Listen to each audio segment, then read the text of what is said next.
અમારે તો કદાચ આ કાલથી કાર્યક્રમો ન હાલવા હોય તો કાંઈ નહીં, આમાંથી જ બધું હાલે છે એવું નથી. આની છે ને હમણાં આજકાલ સ્ટેજ ઉપરથી રાયડું બહુ નાખે છે. હું આનો દીકરો છું, હું આનું લોહી છું, આવી ઘણી રાયડું નાખે છે આજકાલ. હા, એ કે મર્દાનગીની વાતું કરે, નીચે ઉતરીને માફી માંગે, આવી ઘણી બધી વિડીયો ક્લિપો સાંભળું છું. એટલે મને કેવા જો આયા કે મહાભારતના યુદ્ધમાં જેથી ઘમનસાણ યુદ્ધ જામ્યું, એક કોઠો, બીજો કોઠો, ત્રીજો કોઠો, અને હાથમાં આમ તીર લઈને જ્યાં મેદાનમાં, યુદ્ધના મેદાનમાં ઉતર્યો, ત્યાં તો સામે દ્રોણાચાર્ય જેવા, દુર્યોધન જેવા, શૈલ્ય રાજા જેવા, જેની એક એક ભુજાની માલિકો 10 હાથીના બળ હતા, એ થાર થાર થાર થાર થાર ધ્રુજવા મંડાણા. એના મોઢામાંથી ભલકારા નીકળ્યા. કા બાણ આવે ને એ અર્જુનનો દીકરો હોય, બીજો કોઈ હોય નહીં. બાકી ત્રેવડ નથી આ યુદ્ધના મેદાનને હલબલાવી શકે. આ અર્જુનનો દીકરો અભિમન્યુ હોય, બાકી કોઈની ત્રેવડ નથી કે બાણ મારી શકે. એથી આગળ કહું તો અશ્વમેઘ યજ્ઞ પૂરો કરી અશ્વને છૂટો કરી દેવામાં આવ્યો. કોની ત્રેવડ છે કે હાથ અડાડી શકે? તેથી બે બાળકોએ આમ ઘોડાની લગામ પકડી લીધી. કોની ત્રેવડ છે કે છોડાવી શકે? હનુમાનજી ગયા, લક્ષ્મણજી ગયા, કેદ કરી લીધા. હનુમાને પૂછ્યું, એ બાળક, તારી ઓળખાણ તો આપ, તારા બાપનું નામ તો દે. તેદી એને એમ કીધું તું, મારા બાણ, મારી તાકાત, ઈ મારી ઓળખાણ છે. ઓળખાય તો ઓળખી લેજો. અભિમન્યુ એમ નથી કીધું કે હું અર્જુનનો દીકરો છું. અને અશ્વમેઘના યજ્ઞને પૂરા કર્યા પછી, અશ્વને પકડ્યા પછી લવકુશે એમ નથી કીધું કે હું રામનો દીકરો છું. આંગળા નાખે એટલે બોલવું પડે. ઘણા ઓળખાણું આપે, હું આનું લોહીશું. પુરાવા તો માઈક આંગળેના દેવાના હોય. ઘા થાય ને ખબર પડે કે આનો દીકરો હોય, બીજો હોય નહીં. પુરાવા રાકા માણાને દેવા પડે કે હું આ છું, હું આ છું, હું આ છું. પુરાવા કોણ આપે? પુરાવા તો તમારી તાકાત જેથી મેદાનમાં તમારો ઘા પડે ને, તેથી દુનિયાને ખબર પડે કે આનો જ હોય, બીજો હોય નહીં. એ તમારે બોલવાની જરૂર નથી, પુરાવા દેવાની જરૂર નથી. દુનિયાને ખબર પડી જાય. તમારી વાણી, તમારી તાકાત, તમારો ઘા, એમાં એવું બોલવાની જરૂર નથી. જય સોનબાઈમાં હમણાં જે તાજેતરમાં ઘટના થઈ, બિજરાજભાઈ એનો મારો જે વિડીયો સોશિયલ મીડિયા ઉપર જે ફરે છે, એમાં બિજરાજભાઈ જે કાંઈ બોલ્યો, હું કાંઈ બોલ્યો, એક હૃદયથી આ મરડાના પાદરમાં સોનબાઈમાના સાનિધ્યમાં ઊભો છું. કારણ કે ઈસરદાનભાઈને અને ચારણ સમાજને મારા શિરોમાન્ય માન્યા છે અને જીવિસ્તા હું માનવાનું છું. ત્યારે મારા બોલવાથી કાંઈ બિજરાજભાઈની કે અથવા ઈસરદાનભાઈ નાખાઈ પરિવારની કંઈક લાગણી દુભાણી હોય કે મારા શબ્દોથી દુઃખ થયું તો હૃદયથી માફી ચાહું છું, મારી ભૂલ ગણાય. અને ચારણ સમાજ પણ મારા શિરોમાન્ય છે અને ઈસરદાનભાઈ પરિવાર પણ મારા શિરોમાન્ય છે. આ સૌને જય માતાજી. જે કાંઈ બન્યું છે, હું જે કંઈ બોલ્યો છું એ જેને સમજવાનું તો એ સમજી ગયા છે. હું ખરેખર જે કોઈને મેં જવાબ દેવાનો તો એ દઈ દીધો છે. ખરેખર હું દેવાયતભાઈ માટે નહોતો બોલ્યો. આજકાલના નહીં, અમે વર્ષોથી એવા મિત્રો છીએ અને કાઠી અને ચારણ મિત્ર હોય કે અંગત હોય એ નવાઈ વાત નથી. બેયને તકલીફ પડે એ નવીન ઘટના કહેવાય. પણ આપણે આદિકાળથી ભેગા હેલા આવીએ છીએ અને ભેગા જ છીએ. એટલે આ વસ્તુ કોઈ પણ રીતે દેવાયતભાઈને કોઈ એવો સમાજ કે કોઈ એવા માણસો ટાર્ગેટ ન કરે અને કોઈ ખોટી કોમેન્ટ ન કરે એમની ઉપર. હંમેશા માટે અમે બે ભાઈઓ ભેગા છીએ. કાઠીને ક્ષત્રિયો, ચારણો બધા ભેળા રહ્યા છે અને ભેળા રહેવાના છે. જે કંઈ મન દુઃખો હતા એ આજ મઢડાના આ સોનબાઈમાના પાદરમાં એ બધા જ મન દુઃખોની ચોખવટો થઈ ગઈ છે. કોઈ પણ જાતના મન દુઃખો છે નહીં. અને હું કે કોઈ પણ મારા બાપુને ચાહનારા કે કોઈ પણ મને ચાહનારા કે ભાઈને ચાહનારા કે કોઈ પણ જે કોઈને મન દુઃખ થયું હોય, જે કોઈને કાંઈ લાગણી દુભાણી હોય, હવે કોઈ આમાં કાંઈ આગળ વધે નહીં. કોઈ ખોટી રીતે તે પંપ મારીને કોઈ પણ આગળ ન વધે. કારણ કે આ ભેગા રહેવાના છે અને અમે હર હંમેશ ભેગા છીએ. જય માતાજી, જય જગદંબા, જય સોનબાઈ. આ મામો સામે આવીને ક્યારે બેસી ગયો એ ખબર જ નથી રહી. વર્ષો પહેલા અમે બે ભાઈઓ જુગલબંધી કરી હતી. વર્ષો અમારે થઈ ગયા કે અમે જુગલબંધીમાં બેઠા નથી. આજ એને હું કહું કે હવે મામો ભાણેજ બે હારે સભા કરાની જમાવટ કરીએ એટલે દુનિયાના મનમાં બીજું બધું હોય નીકળી જાય, આવી જાય. લાવો એક માઇક આપો. કાઠી અસરણ શરણ કહાય, કરણ જસા દાતા નર્પ કાઠી અને ધણ કાઠી હતભૂત ધરા.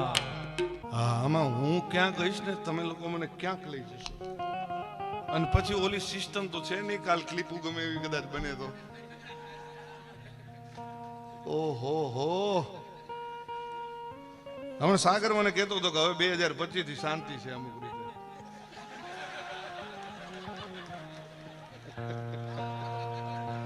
એટલે નવું વર્ષ છે અને માતાજીના જન્મોત્સવથી આપણે શુભ શરૂઆત કરી છે, એટલે હવે વાંધો નહીં આવે. પાછળ બેઠો બેઠો ઉમેશ કે છે કે ભાઈ મને રહેવા દેજો. પછીમાં બીજા ઘણાને શાંત કરાવીએ છે, તમે જ શાંત રહ્યો. હજી કહું છું, આ આવડા આવડા મારા ચાહક છે ત્યાં સુધી તમારે મથાય એટલું મથી લેજો અને મનની મનમાં ન રહી જાય. હવે મારાથી નથી રહેવાતું. હું આની પહેલા 2022માં બોલ્યો હતો કે 2022માં મેં એવું સ્ટેટમેન્ટ આપેલું કે 2025માં હું સિલેક્ટેડ ડાયરા કરીશ. આ ઘા સહન નથી થતા યાર. એટલે ત્યારે બધાને એવું હતું કે એવા તો કયા ઘા હશે જે તમે 4-5 દીથી સાંભળો છો. અરે તમારી જાતના સાલા ખદડાવ, તમારામાં દમ હોય તો હાબી સાથીએ મોરે મોરો મારી દો, ખબર પડે. ફિલોસોફી કરવા તમને બોલાવે છે.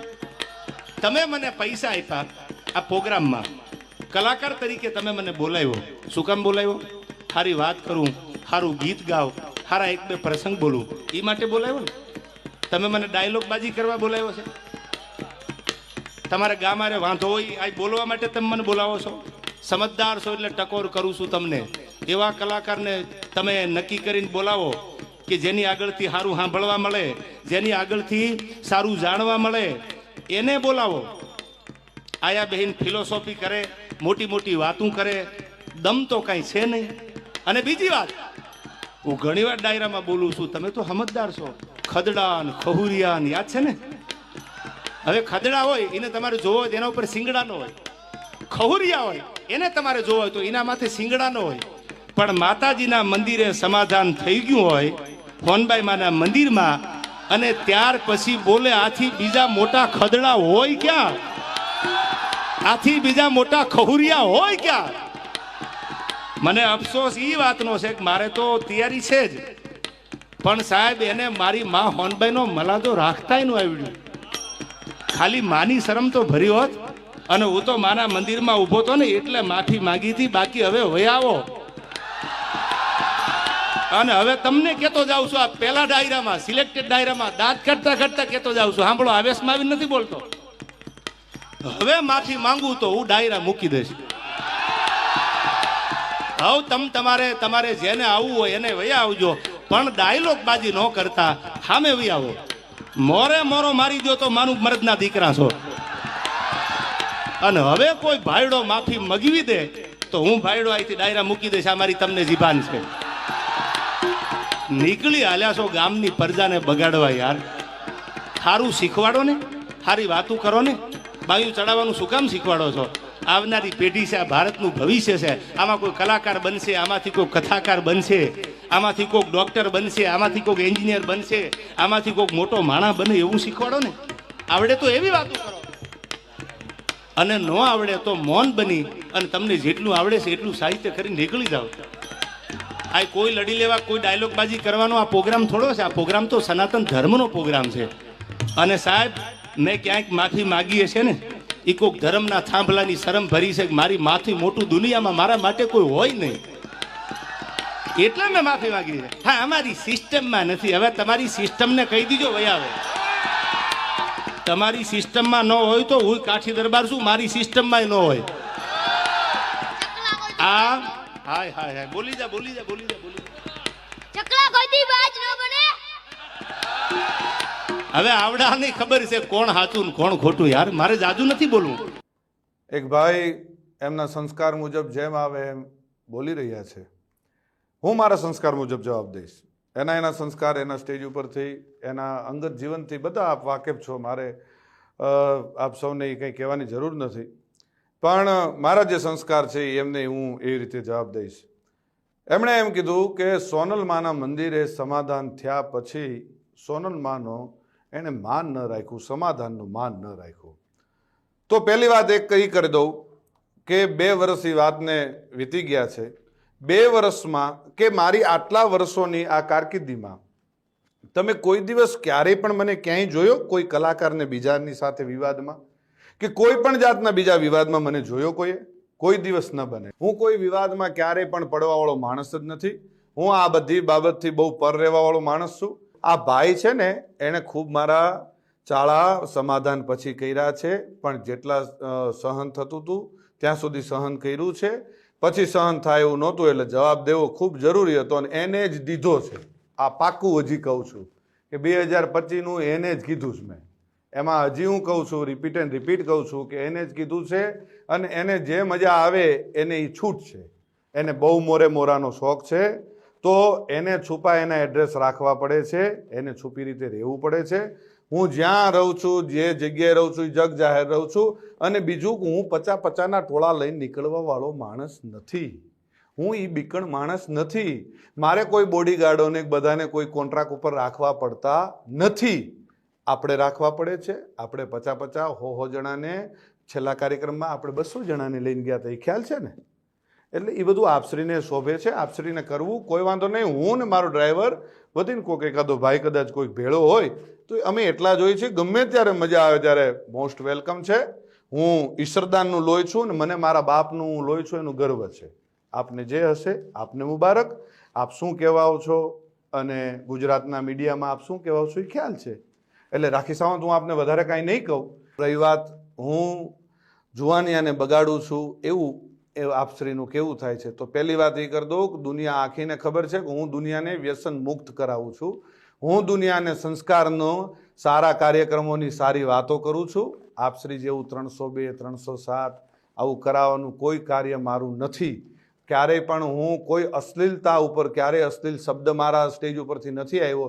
જે આપના સંસ્કાર મુજબ આપ ખૂબ સરસ રીતે જે આપના સંસ્કાર આપ દેખાડો છો એ મારું ક્યારેય હું કોઈ અશ્લીલ શબ્દ નથી બોલ્યો. કોઈ બેન દીકરી માટે ક્યારેય કોઈ હું ખરાબ વાત નથી કરી.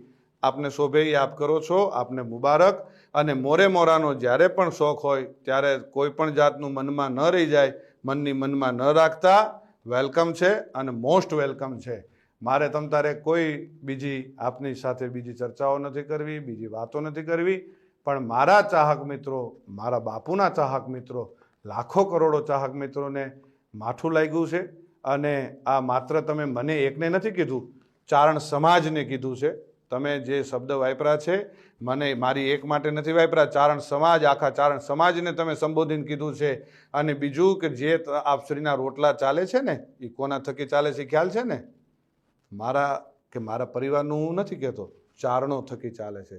અને જે આપ પાછળથી જે કંઈ ચારણો માટે કોમેન્ટ કરો છો, જે કંઈ કરો છો, માપે રહેજો. મજા આવશે. બાળકોને બાયું ચડાવવાની કે જુવાનિયાને બાયું ચડાવવાની શીખવાડવાની વાત કરો છો તો એ તમે ઓલો બાળક જે આવીને બોલે છે એ કોણ? એ કોઈને ખબર પડે? એ સ્ક્રિપ્ટેડ છે આ બધું, એ નથી ખબર પડતી. એ બાળકને તમે સમજાવીને એક ભાઈ તમને આવીને કાનમાં કહી ગયો અને એ છોકરો આવીને તમને કહે, એલા ભાઈ આ બાળકને તમે જિંદગી નથી બગાડતા? અત્યારથી આ બધું શું શીખવાડો છો? ચકલા બાજ નહીં બન જાતા. આ શું છે? શું તમારા સંસ્કારો ખબર પડી જાય છે. એટલે માપે રહ્યો, પાછા વળી જાઓ. અને રહી વાત ડાયરા ઉપરથી કોઈ કોમેન્ટ કરવાની, કોઈ ફિલોસોફી કરવાની, તો એ ખાસ હું કહું છું કે કોઈ પણ જગ્યાએ જાઓ તો કોઈ પણ રીતે કોઈ પણ કોમેન્ટ કર્યા પહેલાં ખૂબ ધ્યાન રાખજો અને કોઈ પણનો ડાયરો બગાડતા નહીં. આ વિડીયોના માધ્યમથી એટલે હું જવાબ દઉં છું. કાલ ડાયરો મારોય હતો પણ એ બીજા બધાને શું વાંક? મારે બીજા બધાનો એ જે કંઈ આપણે વાતો કરવા જઈએ છીએ એટલે એ બધી વાતો મેં કરી. અને ખંભાળિયા જે ડાયરામાં હું બોલ્યો એ સંપૂર્ણ મારા પરિવારનો ડાયરો હતો, મારા સમાજનો ડાયરો હતો. એટલે હું બોલ્યો હતો. અને જ્યાં જરૂર પડે ત્યાં બોલવાનું છે. અને જે તમને શોખ છે ને મોરાનો, એ મોરાનો શોખ તમ તારે જ્યારે પૂરો કરવો હોય ત્યારે મોસ્ટ વેલકમ છે. આવી જજો મોજથી. મનમાં ન રહી જાય એનું ખાસ ધ્યાન રાખજો. અને જેને લાગુ પડે એને નહીં, હું આપ શ્રીને જ કહું છું. શું આ બ્રિજરાજદાન ઈશ્વરદાન ગઢવી આપ શ્રીને જ કહે છે. એટલે આ ખાસ વાતને યાદ રાખવી હો. અને જે ચાળો કરતા હોય ત્યાં કરવો. જૂનો રાફ ન છેડીએ એમાં જાગે કોક જડાગ. જે રાફડા કદાચ શાંત હોય એમાં હાથ ન નાખવા કે આમાં આપણે. અને ઝેરનું પારખું નકો જોવું હો. છોટો ઉંમર હોય પણ નાગ ન છેડીએ. અને ઝેરનું પારખ્યું નકો જોવું. નાગના ચાળા ન હોય, નાગના બચ્ચાના ચાળા ન હોય. અને હું એ માનું સંતાન છું. આ કાયમ યાદ રાખવું કે જેના આપણે નામને આપણે જે દુનિયામાં એના નામના એના ગુણગાન ગાઈએ છીએ ને એ જ માનું હું સંતાન છું. એટલે કાયમ યાદ રાખવું. અને જઈ વાત સિસ્ટમની, તો ભાઈ સિસ્ટમ અમારી શું છે એ આખી દુનિયાને ખબર છે. અને મારા બાપુજી વખતથી અમારી સિસ્ટમ ચાલી આવે છે. આપની સિસ્ટમ અમારામાંથી આવેલી છે એ ભૂલી ગયા છો આપ? શું સિસ્ટમ, અને અમારી કોપીઓ કરીને તમારે જીવન જીવવું છે. એટલે એ બધી વાતમાં રહેવા દો. ને રહી વાત 2025ની, તો આપશ્રી બોલ્યા હતા કે 2025માં હું કાર્યક્રમો બંધ કરી દઈશ. હું સિલેક્ટેડ એટલે શું? કેવી રીતે તમે સિલેક્ટ કરશો? આનો લેવાનો, આ જ્ઞાતિનો લેવાનો, આ જ્ઞાતિનો પૈસાથી? જ્યાં જઈએ ત્યાં સંબંધો બગાડીને આવીએ છીએ, નથી ખબર? ગમે એને ત્યાં મોઢા બગાડીને આપણે રૂપિયા લઈને સંબંધ બગાડીને આવીએ છીએ, નથી ખ્યાલ? બધી ખ્યાલ છે. બધી ચોખોટું, ઘણી બધી ચોખોટું હું કરું ને તો ઘણી બધી ચોખોટું થાય અને દુનિયા થૂ કરશે. એટલે મહેરબાનીથી, શાંતિથી તમે જે કરતા હોય એ કરી ખાવ. અને જેમ બંધમુઠ્ઠી છે, આ જે બંધમુઠ્ઠી છે ને એ જ જમાવટ છે. જો ખુલી જશે તો તમને કોઈ પણ રીતે સહન નહીં થાય. એટલે મહેરબાની કરીને શાંતિથી તમારું જીવન જીવો. અને આપશ્રીની એવી ટેવ છે કે આપણે સવારે બોલીને સાંજે ફરી જઈએ, સાંજે બોલીને સવારે ફરી જઈએ. રોજ આપણે ફરી જવું હોય એ આપશ્રીના ખૂબ સારી રીતે આપના સંસ્કારમાં હશે. અને ખૂબ ફરવું, કાચીડો જેમ રંગ બદલે ને એમ આપણે રંગ બદલીએ છીએ. એ તો આપની માટેની ઘણી બધી કહેવતો છે. આપને રાખી સાવંત કહે છે, આપને કાચીડો કહે છે, આપને શિયાળિયું કહે છે, બધા ઘણા બધા છે. અને જે 18 વર્ષને આપ સાથે લઈને ચાલવાવાળી હમણે જે આ 2025થી આપને જે ભાવ જાગવા માંડ્યો છે, ખબર નથી? મારી માફી માંગ્યા પછી માને મારી માફી, બીજી સમાધાનવાળી વાત મને અત્યારે યાદ આવે છે. સમાધાન? ભાઈ હું સમાધાન કરવા આવ્યો હતો? આપશ્રી આપના 50 જણાને દોડાવ્યા હતા કે બ્રિજરાજદાનભાઈ યાર જલ્દી સમાધાન કરાવી દો, નકર આમ થઈ જશે ને તેમ થઈ જશે. એટલે એ બધી વાતો બંધ કરો. અને બીજી હજી એક વાત કરી દઉં કે 18 વર્ષને સાથે લઈને આલો છો. કેદી આવેલા તમે? ખબર નથી? એક કાર્યક્રમમાં, જાહેર કાર્યક્રમમાં 10,000 માણાની, જે તે સમાજનો કાર્યક્રમ હતો, 10,000 માણાની વચ્ચે માફી માગવી પડી હતી. ભૂલી ગયા છો? ખોટી બધી વાતો બંધ કરો. જે કરતા હોય કરી ખાવ. અને જે કંઈ થોડું ઘણું તમને આ જે ડાયલોગબાજી આવડે છે, જે કંઈ ટૂંકી વાતો આવડે છે 2-4 મિનિટની, એ કરી જાણો અને મોજ કરો. જય માતાજી, જય દ્વારકા.